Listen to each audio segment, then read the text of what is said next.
Assalamualaikum warahmatullahi wabarakatuh. Alhamdulillah. Allahumma sholli ala Muhammad. Ini tanggal 15 Agustus. Ya, ini untuk 14 Agustus ya 2026. Aku record tapi tanggal 15 Agustus jam 5 karena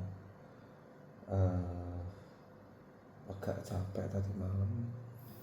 It's whole retiring days, tidak terlalu melelahkan tapi ya banyak tenaga yang dikeluarkan. Soalnya pagi-pagi alhamdulillah berkesempatan untuk merayakan nonton Rasulullah,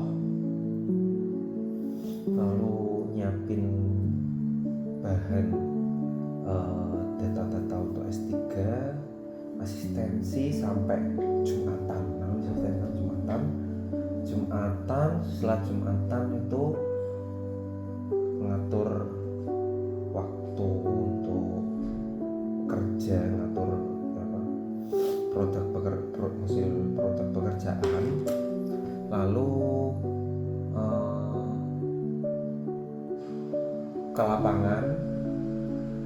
Setelah ke lapangan itu alhamdulillah ketemu, ternyata kenalan lama, sudah pernah ikut mentorku Pak Sumirin. Lalu di sana kita diskusi banyak terkait struktur bangunan, karena ada kebutuhan nambah beban struktur, ya banyak hal ya, meskipun capek ya tapi ada kenalan, jadi it's not that hard lah untuk awalan ini, meskipun serius. Lalu pulang itu baru maghrib.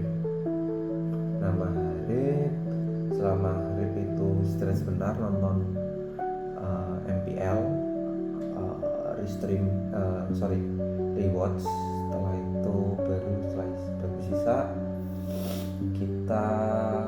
kami olahraga sampai jam 9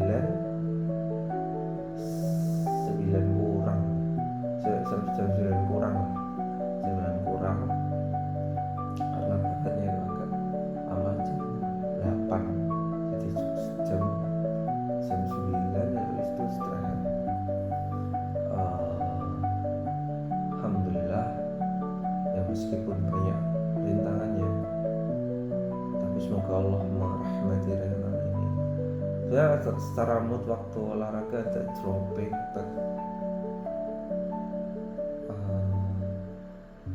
ya tambah motivasi sedikit ya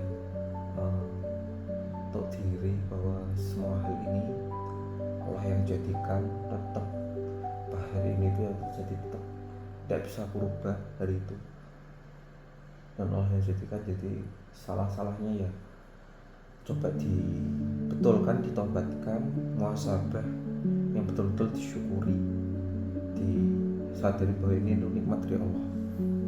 Nah, tapi hari ini tuh aku sambil ngopi belajar bahwa ada satu konten terkait dengan nafkah. Kalau menafkahi istri pada suami yang gaji UMR, di bawah UMR gimana? Ada satu pertanyaan di stand up culture yang Bahrul Alam.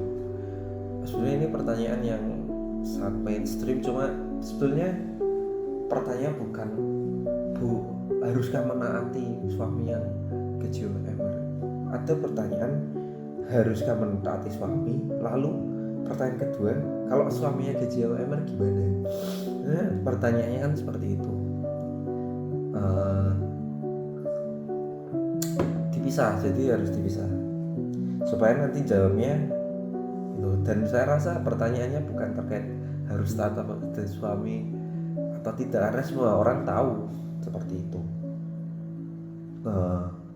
Jadi ada dua pertanyaan kalau saya lihat sebagai psikologi perempuannya. Yang pertama, kalau pendapatku itu, dia kepada laki-laki dulu aja, atau suaminya mungkin, atau siapa namanya itu, bersyukur bahwa akhirnya keluar satu pertanyaan yang mungkin gelisah pada dia, bahwa dia itu sebetulnya, si perempuan ini tuh sebenarnya saya doakan wanita solehah atau istri yang solehah, bahwa dia sebenarnya harus mentaati, tapi keadaannya sangat tidak ideal. Bahwa dia punya suami gaji di bawah UMR, tapi dia harus mentaati, bahwa dia sudah tahu bahwa senjata dia itu harus mentaati suami, tapi keadaan ini sanggup berat. Nah, apakah ini tuh ganjarannya sesuai? Sebenarnya dia ingin dijawab seperti itu. Kalau jadi bersyukurlah pada laki-lakinya, bahwa telah Allah datangkan wanita solehah yang tahu bahwa dia harus mentaati suami, tahu dia gajinya suaminya kecil, dan tahu juga bahwa taat ini ganjarannya besar. Dia pengen memastikan itu sebetulnya. Jadi bersyukurlah. Nah, yang kedua itu terkait dengan istrinya, bahwa sebenarnya bukan ingin menjawab untuk tak boleh harus taat pada suami gaji atau tidak, tapi bahwa Imam Syafi'i kan pernah berkisah, ada orang yang dibayar 5 dirham tapi ternyata nggak berkah, itu disuruh ngurang-ngurangi terus, nggak cukup, terasa nggak cukup, sampai dia gajinya itu cuma 2 dirham, upahnya itu cuma 2 dirham, ternyata 2 dirham ini malah cukup. Maksudnya gimana?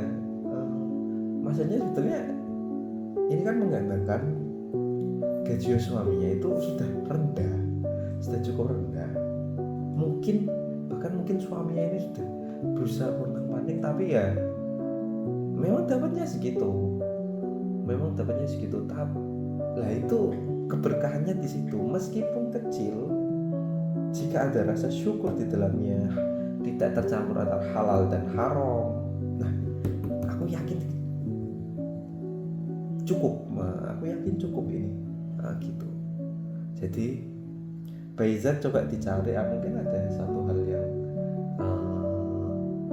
harus dibersihkan seperti atau bisa diperbaiki dari uang itu. Yang kedua, setelah itu bersyukur jika memang sudah halal, sudah dikeluarkan dengan cara yang baik, didapat dengan cara yang baik, diolah dengan cara yang baik, ya disyukuri bahwa memang itu mesti Allah cukupkan, karena halal itu ada keberkahan di situ, dan itu salah satu traitsnya perempuan yang paling keren menurutku, bisa bersyukur terhadap hal itu. Nah, itu yang kedua untuk mbaknya ya. Jadi bersyukur bahwa memang fasenya ini fase seperti itu. Nah, yang ketiga terkait jawabannya. Apakah harus mentaati suami? Harus. Jika suaminya di bawah UMR, tetap harus mentaati. Terkait gaji di bawah UMR ini bisa ditambah usahanya dengan usaha yang lain, seperti itu. Juga satu hal yang populer, bahwa yang membuat suami itu bisa bekerja sangat giat itu istri yang bersyukur. Jadi dengan mbak ini bersyukur, artinya syukur tuh bukan kayak terus ngelentreh, tidak mengusahakan yang lain. Artinya di dalam hatinya itu perasaan cukup bahwa Allah ini yang menghadirkan uang segitu, dihadirkan. Ini terkait perasaan hati. Banyak orang bersyukur, hatinya penuh, usahanya mati-matian. Bahkan salah satu trait seorang bersyukur itu ya usahanya mati-matian, tapi kelihatan biasa aja. Karena apa? Tahu ini Allah yang kasih, gitu. Itu sih. Yang keempat, semoga kalian menjadi pasangan yang sakinah mawaddah warahmah, indah, sebetulnya kan indah. Oh pas kekurangan nanti tuh akan jadi cerita di akhirat kan, kalau kalian bersama itu dulu pernah ngalamin susah bareng gitu. Dan memang itu yang akan diceritakan, kata salah satu ustadz itu, kelebihannya istri yang solehah di surga itu apa? Punya kesempatan ngobrol. Bidadari itu nggak bisa ngobrol dengan suami, karena apa? Suami nggak pernah punya memori dan terhadap apa yang pernah dilalui, sedangkan istri yang solehah punya semua memori, tahu semuanya, tahu ganjarannya dan sebagainya. Itu ya ini sedang menjadi raja di istana di surga, ratu ya di sana di surga. Ini fasenya ini, laki-laki yang berusaha menjadi koam, perempuannya mendoakan qanaah gitu ya. Itu jawaban itu menurutku. Semoga Allah menghindarkan kita dari sifat-sifat sombong. Semoga Allah memberikan kita rasa syukur dan sabar yang luas seperti itu. Terima kasih. Assalamualaikum warahmatullahi wabarakatuh.